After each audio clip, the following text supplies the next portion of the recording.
Salut les zesteurs, c'est Yann. Aujourd'hui, je m'attaque à la pose d'un chargeur Blue Smart Energy Victron sur lequel on peut brancher jusqu'à 3 batteries. Alors celui-ci il va servir à charger les batteries quand on est branché au secteur sur le 220 volts.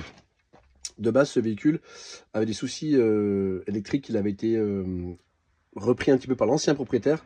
Et les nouveaux propriétaires justement ont quelques déboires avec ça. On avait commencé à installer de nouveaux panneaux solaires, on a changé la batterie.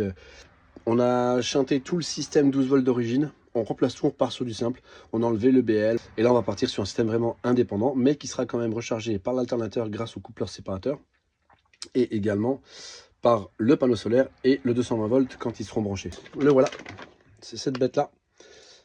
Donc on va installer une petite prise en plus pour pouvoir le brancher directement, qui sera relié au bloc 220 volts du véhicule. Et là-dessous on va s'occuper justement de faire les raccordements de batterie. Alors ça se situe comme ça.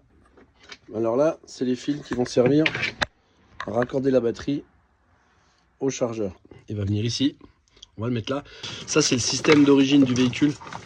Voilà, on a tout repéré, on a fait nos repérages pour retrouver nos pompes à eau, retrouver les éclairages de salle de bain, des lits superposés, du plafonnier central, et également au niveau de la cuisine, et aussi le frigo forcément, et le trauma, parce que là-dessus, on va quand même garder le trauma pour faire de l'eau chaude. En chauffage, j'ai installé un autotherme R4D, chauffage diesel qu'on a repiqué sur le réservoir.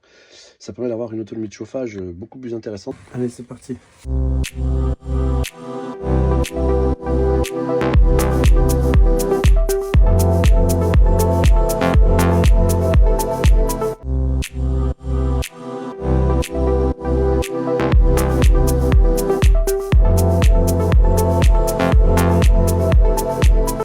Bon voilà, j'ai branché la batterie dessus. On a encore la place pour mettre deux batteries.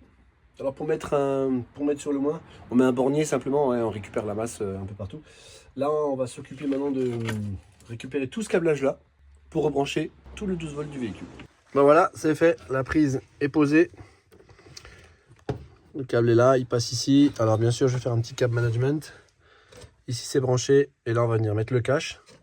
Et je vais demander au stagiaire de bien vouloir brancher le véhicule pour qu'on voit si ça fonctionne. Et on va regarder ça aussi avec l'application Victron Energy pour vérifier que ça envoie bien et le niveau de la charge de la batterie. Et là, je viens de mettre l'étiquette qui va nous permettre de nous connecter via l'application Victron Connect pour savoir toutes les infos que je t'ai dit avant, niveau de charge, etc., etc.